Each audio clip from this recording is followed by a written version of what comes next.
آج کل بھی آپ نے بہت ساری پوسٹر دیکھی ہوں گی نا، فلاں شاعر نہیں بول رہا، فلاں یہ نہیں بول رہا، اور حق میں نہیں بول رہا، یہ نہیں بول رہا. تو یہ خصلت ہوتی ہے شاعروں کی. یہ ان کی شاعری سے ان کے دل کا حال نہیں معلوم ہوتا، کیونکہ شاعری ایک فن ہے جو ان کو آتا ہے، اور فن کے اظہار کا مطلب یہ نہیں ہوتا کہ وہ دل سے بھی اس اظہار کے حق کو ادا کرتا ہے. سارے ایسے نہیں ہوتے، لیکن بہت سارے ایسے ہوتے ہیں کہ جو شعر بہت اچھے کہتے ہیں امام حسین کے لیے، لیکن ہوتے نہیں ہیں امام حسین کے لیے اچھے. تو بہرحال یہ بھی وہاں سے گزر گیا. اور یہ واقعات گزرتے گئے. امام حسین علیہ السلام کو اطلاع ملی کہ راستے میں مسلم بن عقیل کی شہادت کی. اس وقت حسین بن نمیر جو کہ ابن زیاد کی طرف سے امام حسین کو کوفہ آنے سے روکنے کے لیے معین تھا، یہ قادسیہ کے مقام پر تقریباً 4000 یا 6000 لوگوں کو یا 5000 لوگوں کو لے کے وہاں موجود تھا کہ امام حسین جب آئیں تو ان کو کوفہ میں داخل نہ ہونے دیا جائے، ان کو وہیں سے گرفتار کر کے ابن زیاد کے پاس لے آئے. جب حضرت مسلم کی شہادت کی خبر ملتی ہے تو اس وقت امام حسین علیہ السلام اپنے راستے کو تبدیل کرتے ہیں.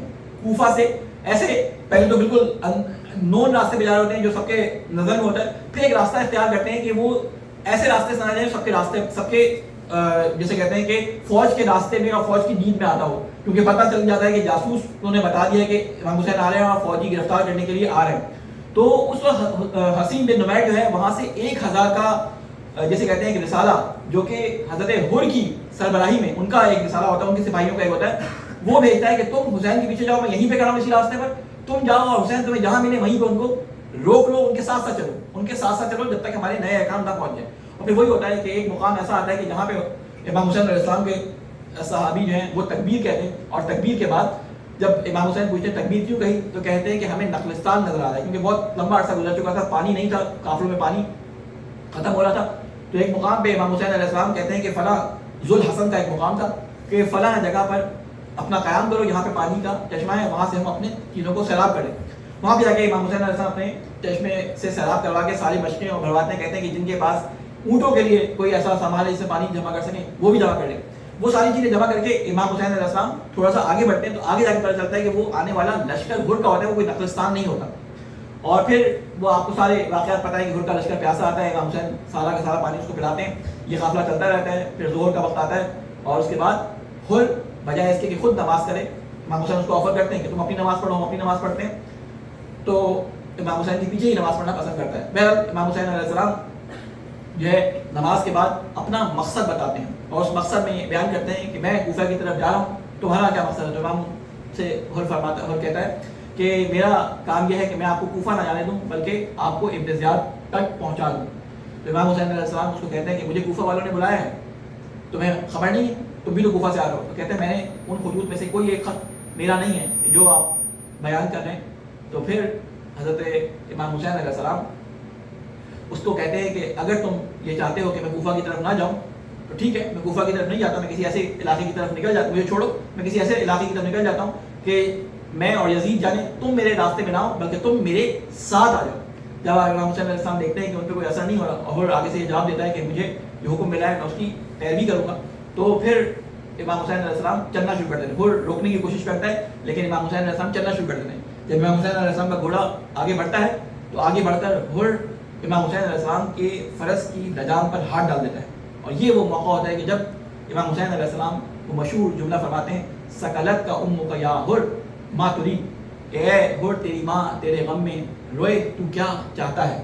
اور پھر وہ سارے واقعات آپ کی نظر میں ہیں. انشاءاللہ اگر دوسرے خطبے میں جو کچھ چیزیں رہ گئی ان کو مختصر بیان کروں گا.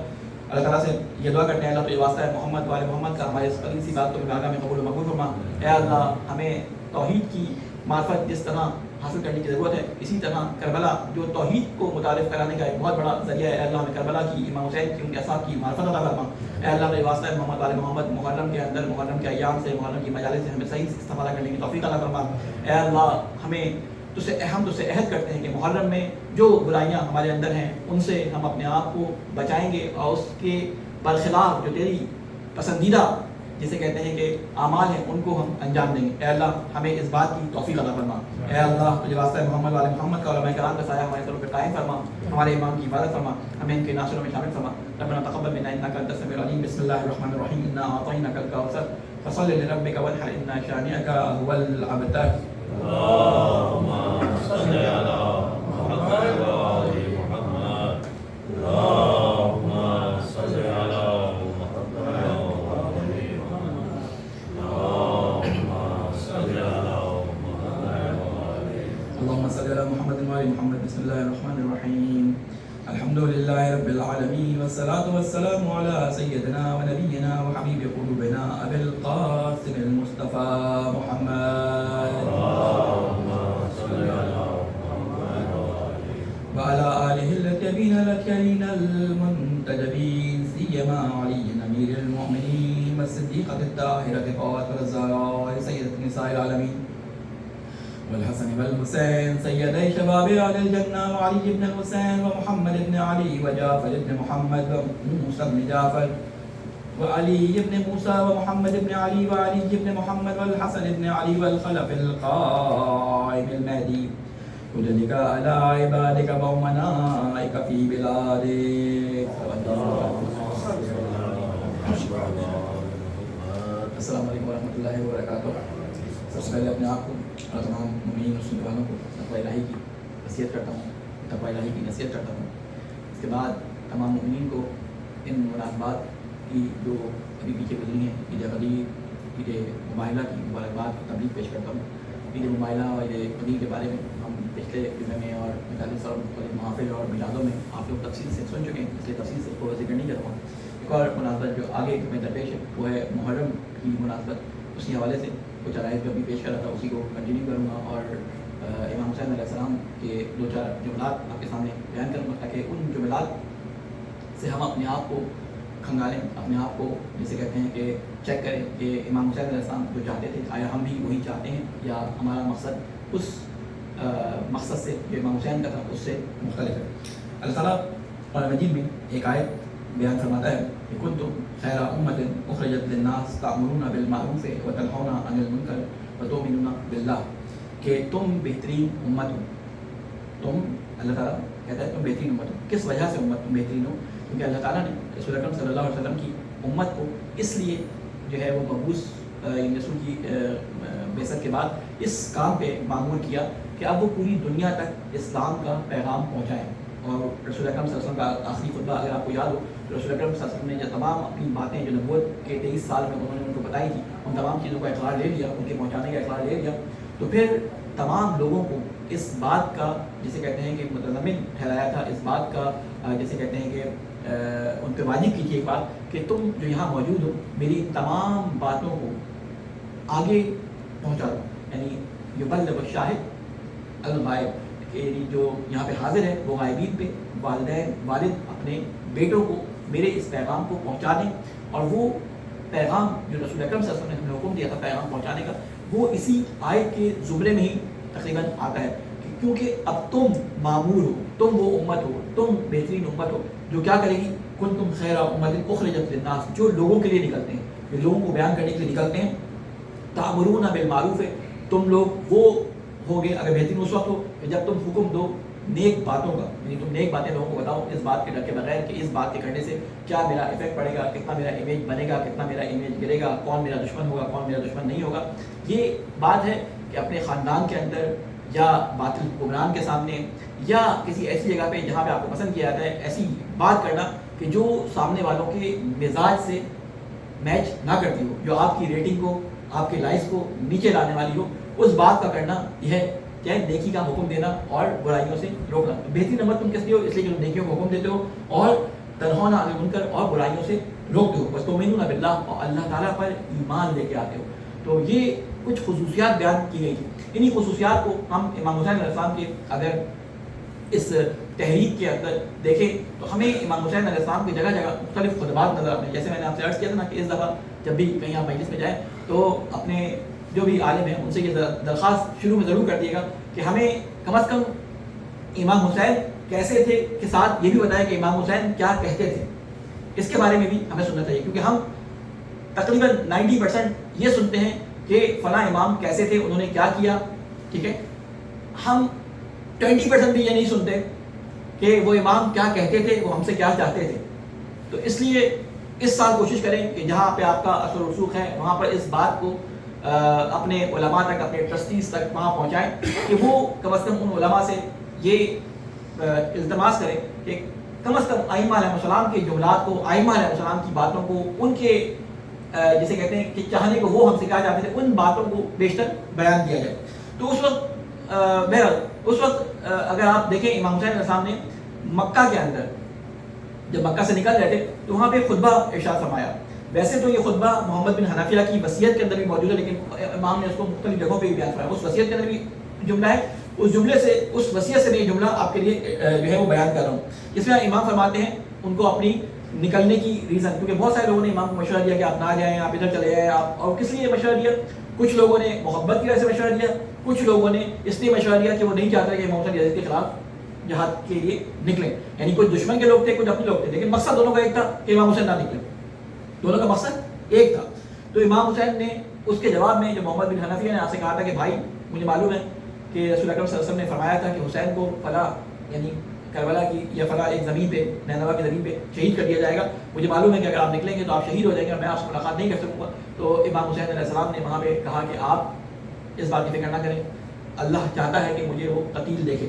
ٹھیک ہے، ان اللہ شاء یرانی قتیلا، کہ اللہ چاہتا ہے کہ مجھے وہ شہید دیکھے. وہاں پہ امام نے ایک جملہ فرمایا، انی لم اخرج اشرا ولا بدرا ولا مفسدا ولا ظالما. یہ امام نے آئندہ مستقبل میں لگنے والے جو ان کے اوپر الزامات ہو سکتے تھے ان کا بھی اسی میں جواب دے دیا. کہتے ہیں میں نہ تو سرکشی، نہ غرور، نہ فساد پھیلانے اور نہ ظلم کے لیے نکلا ہوں. یعنی بعض لوگ بولیں گے کہ ان کو شہزادوں کی دن تھی، بعض لوگ بولیں گے حسین کا اپنا دل چاہ رہا تھا، اپنے نفسیاتی خواہش کی وجہ سے، اپنی نفسانی خواہش کی وجہ سے نکلا ہے. امام نے تمام کا جواب اس خطبے کے اندر اور بہت ساری جگہوں پہ اس خطبے میں تفصیل سے دے دیا کہ میں نہیں نکلا نہ سرکشی کے لیے، نہ مجھے کوئی غرور ہے کہ میں اپنے آپ کو برتر سمجھتا ہوں، نہ میں فساد پھیلانے کے لیے نکلا ہوں کہ دو امن کے ماحول کو خراب کر دوں، اور نہ ہی میں ظلم کرنے کے لیے نکلا ہوں کہ کسی مظلوم کو میں دباؤں. بلکہ کس لیے نکلا ہوں؟ وَإِنَّمَا خَرَجْتُ لِطَلَبِ إِصْلَاحِ فِي أُمَّتِ جَدِّي، بلکہ میں اس لیے نکلا ہوں کہ وہ ٹوٹ پھوٹ، وہ بگاڑ جو میرے نانا کی امت میں ہو چکا ہے، اور اگر یزید جیسا حاکم رہا تو وہ بگاڑ بالکل جسے کہتے ہیں کہ کفر کی صورت اختیار کر لے گا. میں چاہتا ہوں کہ اس کی اصلاح کروں، اس کی اصلاح کے لیے میں یہاں سے نکلا ہوں.